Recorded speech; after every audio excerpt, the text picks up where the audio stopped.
Bonsoir à tous. Ouais. Merci d'être là. Vous le savez, cette journée mondiale du refus de la misère est célébrée dans de nombreux pays. D'ailleurs, une délégation mondiale est en ce moment même reçue à l'ONU à New York.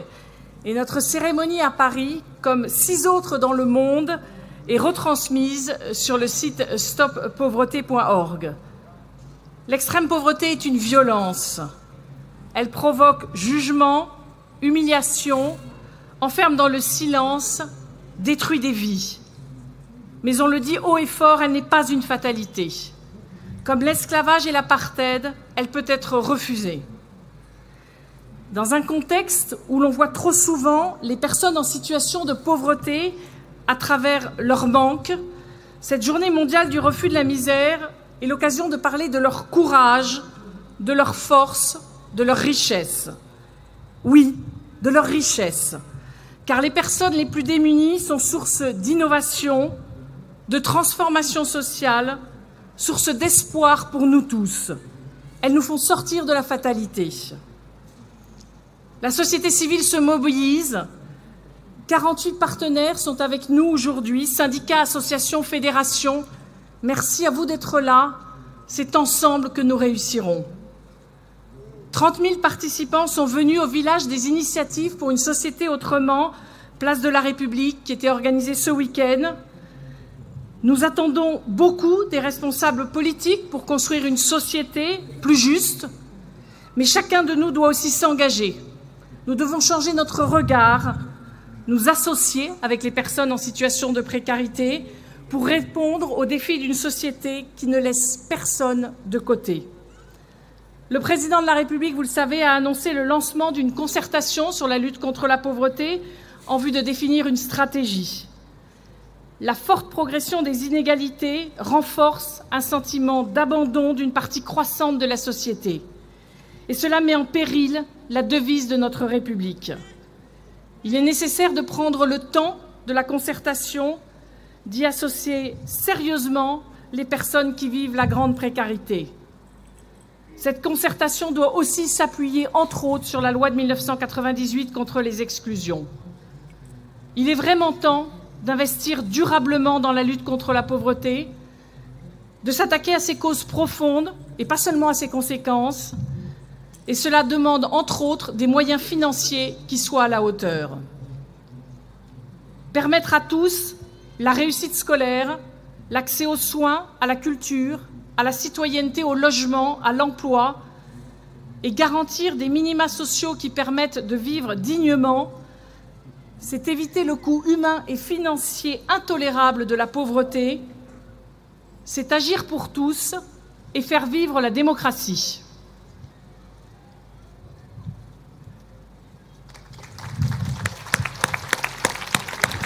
Le 17 octobre 1987, des défenseurs des droits de l'homme et du citoyen de tout pays se sont rassemblés sur ce parvis. Ils ont rendu hommage aux victimes de la faim, de l'ignorance et de la violence. Ils ont affirmé leur conviction que la misère n'est pas fatale. Ils ont proclamé leur solidarité avec ceux qui luttent à travers le monde pour la détruire. Là où des hommes sont condamnés à vivre dans la misère, les droits de l'homme sont violés. S'unir pour les faire respecter est un devoir sacré, disait le père Joseph Wresinski.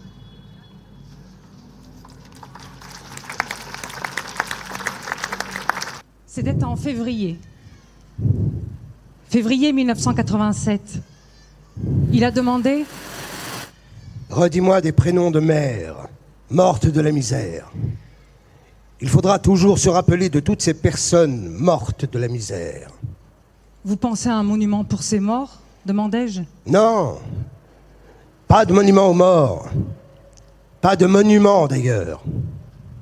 Un lieu de sens, un lieu ouvert, un lieu déjà visible dans l'histoire. On y placerait une pierre, une simple pierre gravée. Leur vie. Voilà ce dont je parlerai toujours. Rendre hommage à leur vie.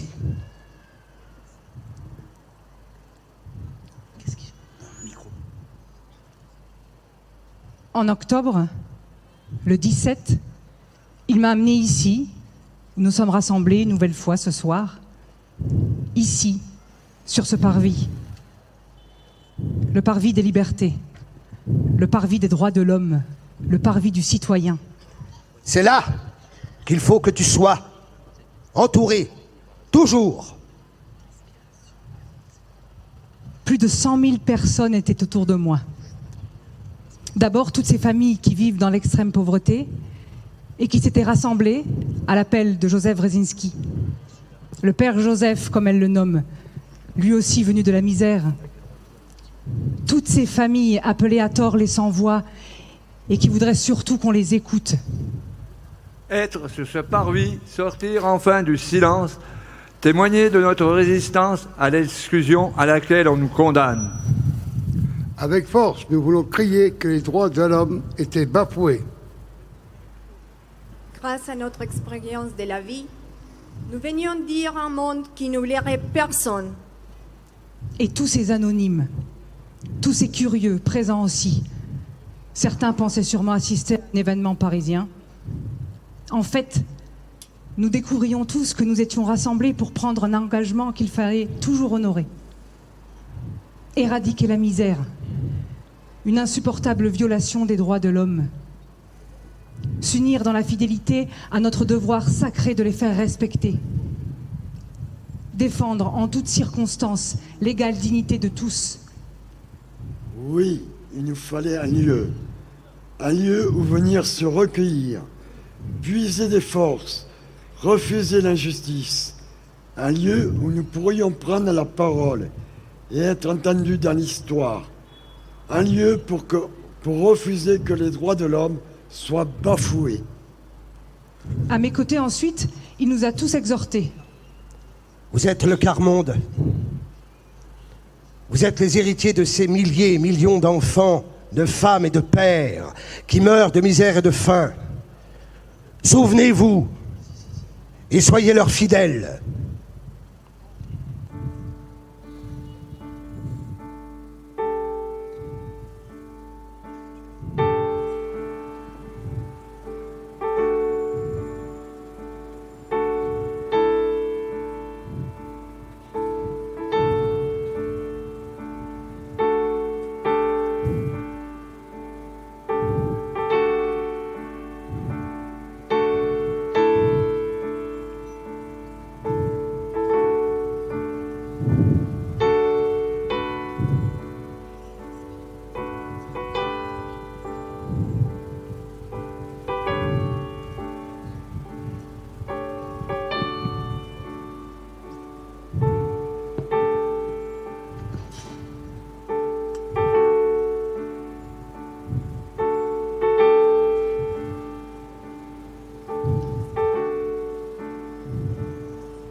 À vous qui êtes enterrés dans des tombes sans nom, à vous dont l'existence n'a fait plus de bruit qu'une feuille qui tombe, nous vous rendons hommage.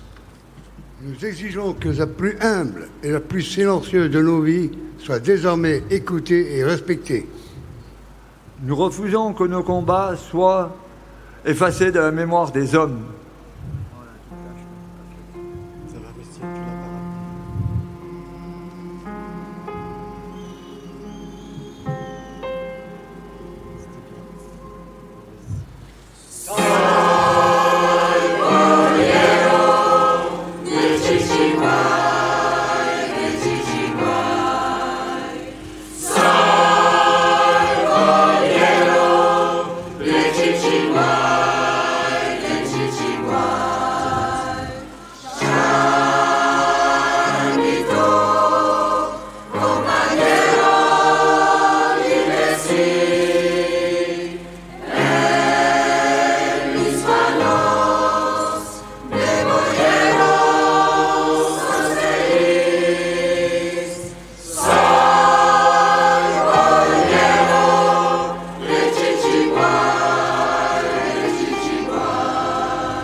Madame Hidalgo, maire de Paris. Merci à toutes et à tous et merci pour tant de beauté parce que voilà, quand on participe et qu'on écoute ce qui vient de se passer, on en a la chair de poule tellement c'est beau, émouvant et tellement nous vibrons ensemble. Je veux dire avec Dominique Versini que je remercie d'être là aussi tous les jours à Paris dans l'action pour lutter contre toutes les exclusions, que cette ville, la ville dans laquelle vous êtes, cette ville sur ce parvis des droits de l'homme, cette ville est engagée. Bien sûr, on n'arrive pas à résoudre tous les problèmes tout seul, c'est pour ça qu'on est ensemble. Mais cette ville est engagée et nous considérons que la lutte contre les exclusions, c'est le combat de ce mandat. Depuis 2014 jusqu'à 2020, nous avons décidé d'en faire une grande cause de ce mandat qui est le nôtre, de ce mandat municipal. Cette cause, elle nous engage tous, elle nous engage bien sûr dans l'équipe avec tous les élus qui sont autour de moi. Elle engage aussi l'administration parisienne que je veux remercier et saluer parce qu'elle est aussi présente sur le terrain tous les jours, dans les maraudes, dans les centres d'hébergement d'urgence, dans tous les lieux qui sont nécessaires pour établir du lien et lutter contre cette exclusion. Et puis elle nous engage tous parce que ce sont aussi les associations qui sont en première ligne de front. Et je veux dire à ATD Quart Monde ma fidélité et aussi mon admiration pour le travail qui est fait. Je crois que je suis venue pour la première fois en 97 dans des rencontres organisées par ATD Quart Monde. J'ai eu l'immense honneur de participer à cette loi de 98 sur la lutte contre les exclusions et de pouvoir voir aussi une de vos anciennes présidentes, Geneviève de Gaulle-Anthonioz, qui avait été vraiment à l'origine d'un travail qui avait mobilisé toute la société. Il faut qu'on continue. Il faut qu'on continue et sans relâche, parce que la lutte contre les exclusions, c'est un combat de tous les jours qui concerne bien sûr les politiques sociales, les aides, l'emploi, mais, et vous le faites merveilleusement bien, et je veux conclure sur ce point-là, vous dire que la culture et l'éducation, c'est par cela que passe aussi ce combat, et c'est aussi ce chemin que vous avez toujours montré à ATD Quart Monde. Toujours faire en sorte que la dignité de chacune et chacun passe aussi par sa capacité à s'exprimer et à exprimer dans les différentes disciplines artistiques, sa capacité à être debout, fière d'elle-même. C'est ça la dignité. Et le langage de la culture, les langages de la culture et de l'éducation sont la base, vraiment, pour pouvoir lutter contre toutes les exclusions. Je veux vous dire qu'on est loin d'avoir résolu tous les problèmes. Il y en a encore beaucoup sur notre chemin. Nous sommes confrontés à une crise migratoire sans précédent. Nous sommes confrontés à des exclusions de plus en plus nombreuses, à la précarité aussi dans le travail, qui rejette beaucoup de nos concitoyens. Et notre travail à tous, et vous les associations qui êtes en première ligne de front, c'est non seulement d'être dans l'alerte, mais aussi dans la construction. À la place qui est la nôtre, modestement, à la place qui est la mienne, nous sommes avec vous, et vous le savez, de façon définitive, pour ce très beau combat. Il n'y a pas d'autre combat humaniste qui vaille la peine d'être vécu que celui qui consiste à vouloir donner à chacune et à chacun la place qui est la sienne dans la société, avec sa singularité, avec ses particularités. C'est comme ça que nous sommes plus forts ensemble. Je vous remercie. À ce premier 17 octobre, une maman est restée longtemps devant moi. Elle me regardait. Elle me regardait sans bouger. Dans ses mains, elle serrait une écharpe sur laquelle figurait le nouveau logo du mouvement ATD Quart Monde. Je crois qu'elle pleurait.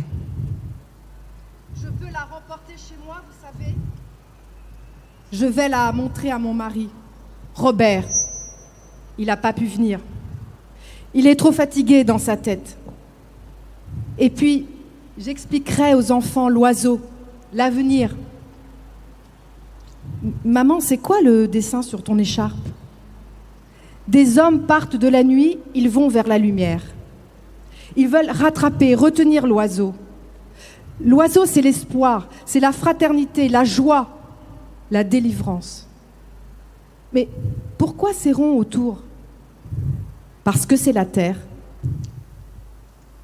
Vivre en famille, soutenir le frère, la sœur, le mari, quand ils peinent à rester debout, quand ils se découragent de leur faiblesse, transmettre de belles choses aux enfants et voir leurs yeux de fierté heureuse quand ce sont les papas et les mamans qui peuvent expliquer. Voilà la vie que nous souhaitons tous.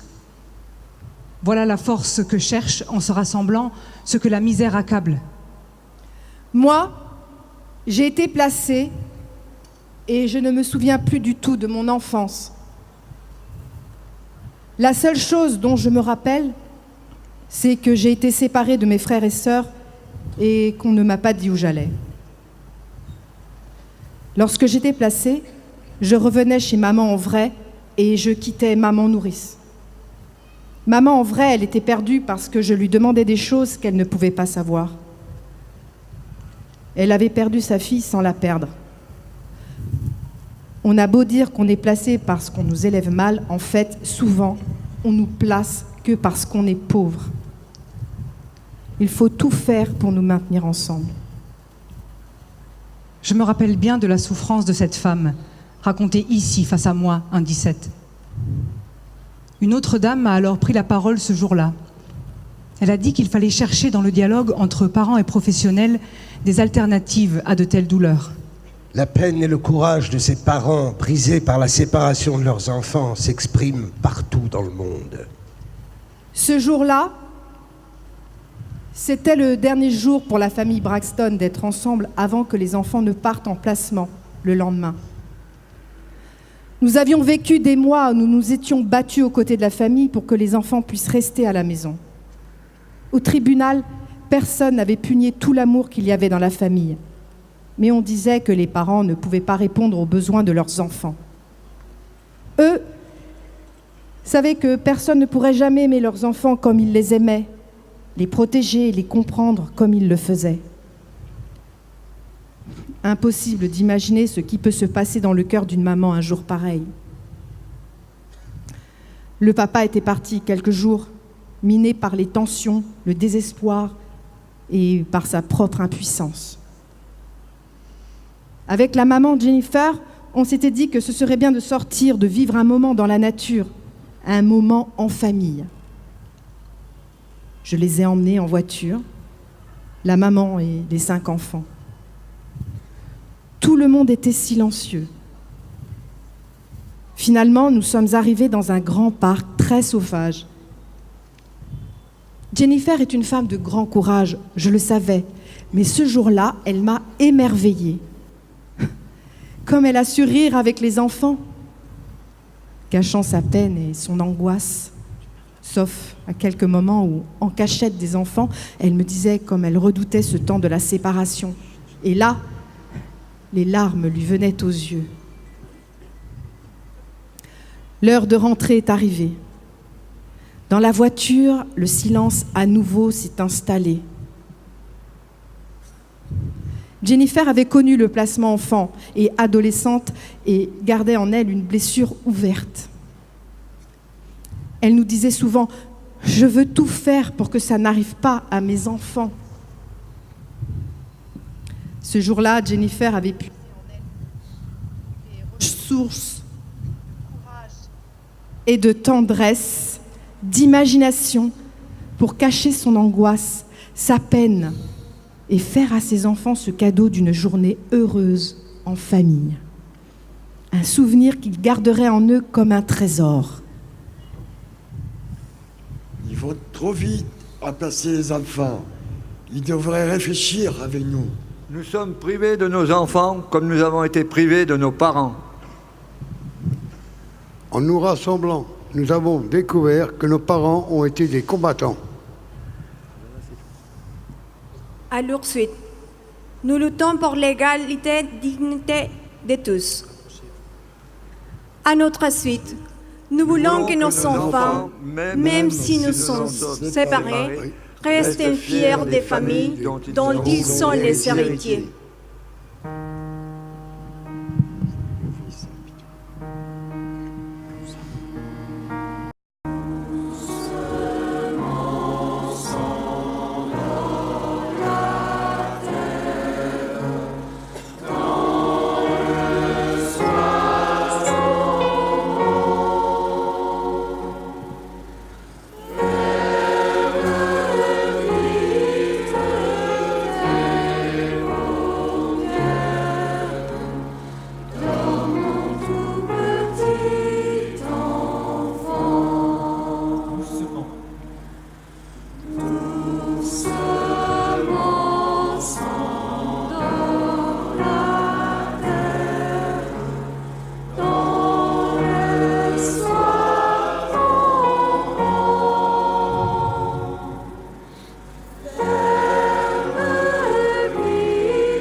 Le moins fort possible.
et les yeux fermés, en toute confiance. Si on pouvait s'abandonner dans ce chant.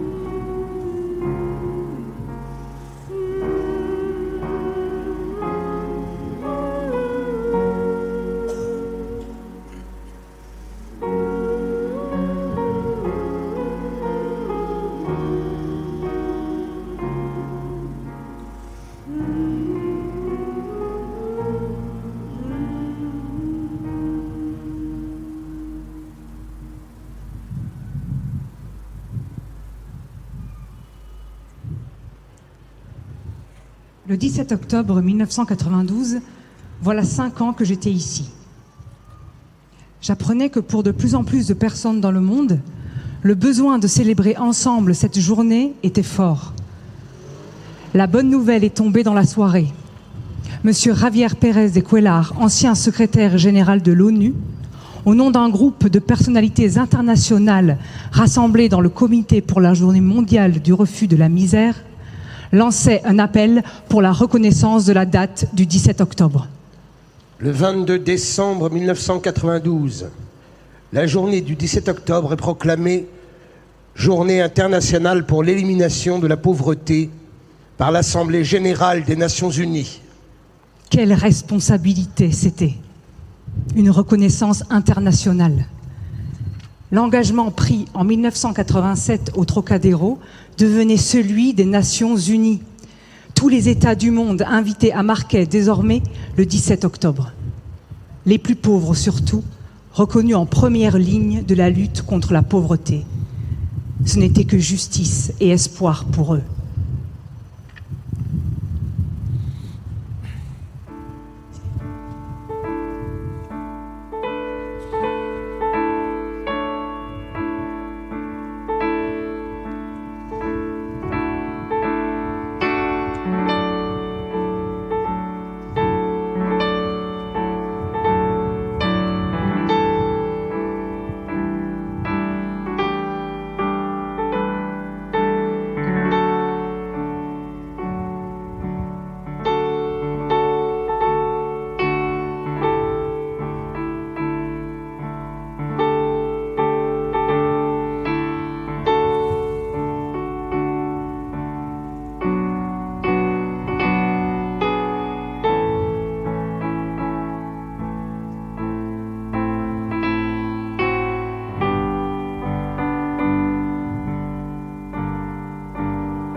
J'étais fière.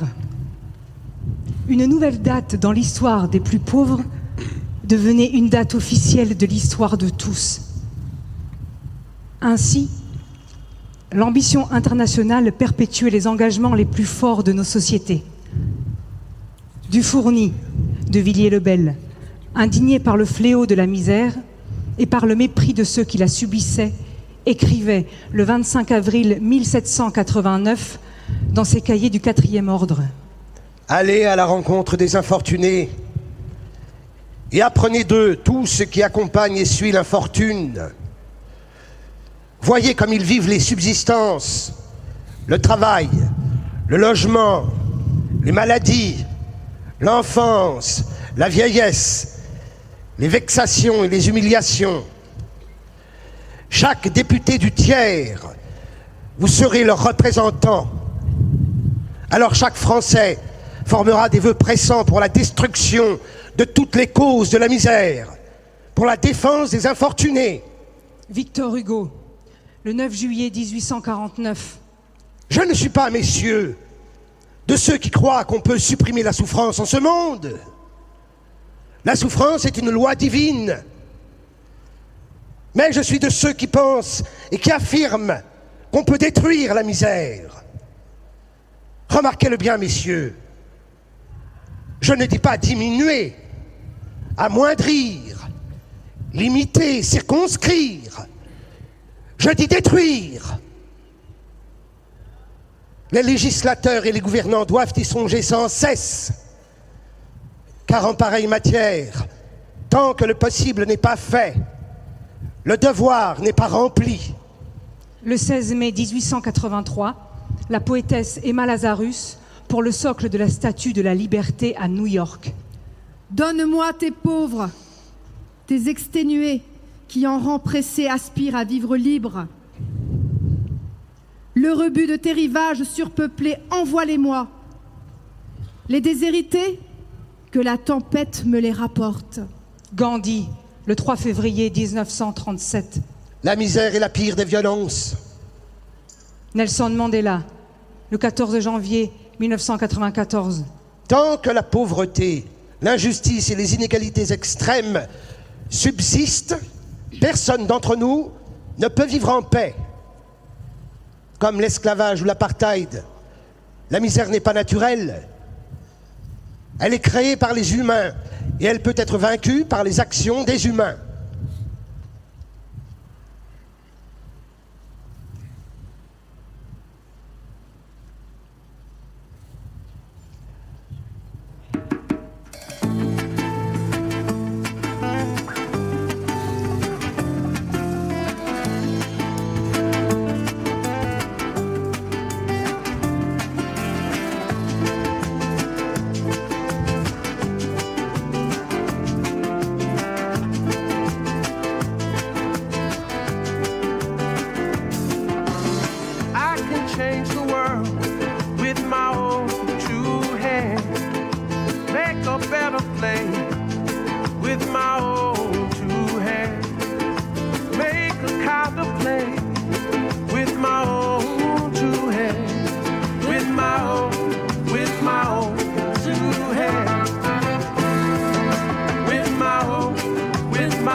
mes deux mains, faire un monde plus doux avec mes deux mains, avec mes deux mains.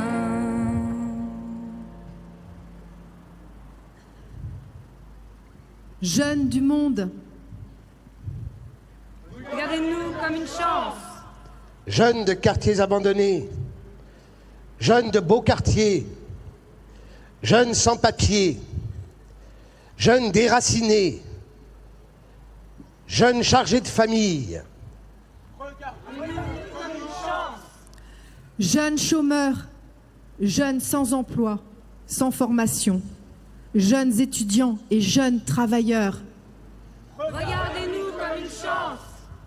Jeunes révoltés et solidaires. Regardez-nous comme une chance. Nous voulons trouver notre place en ce monde. Nous prétendons à un avenir.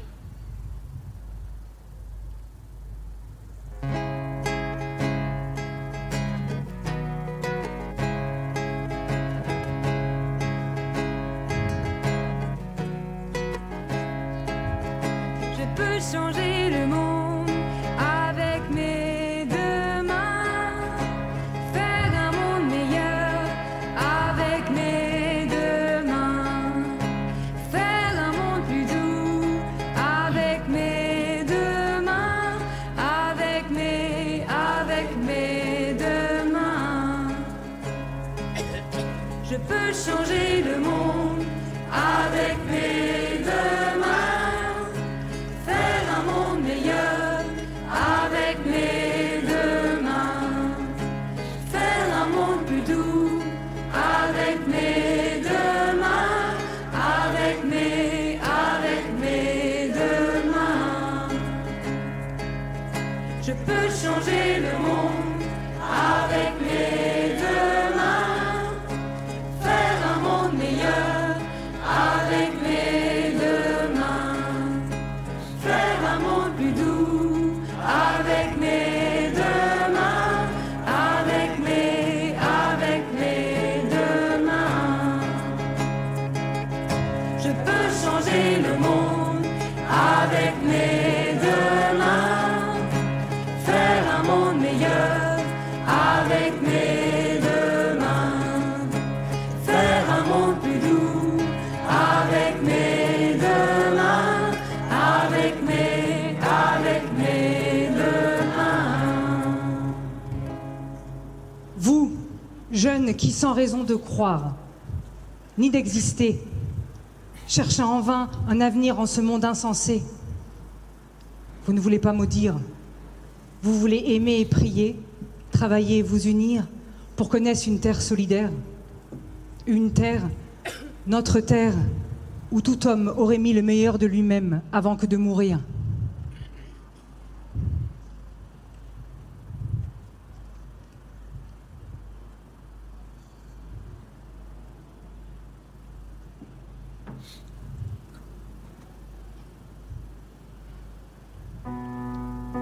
C'est pour les jeunes qu'on chante.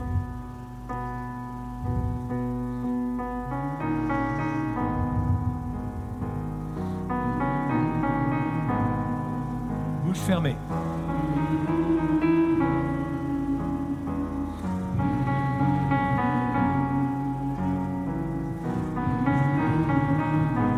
On leur passe le relais.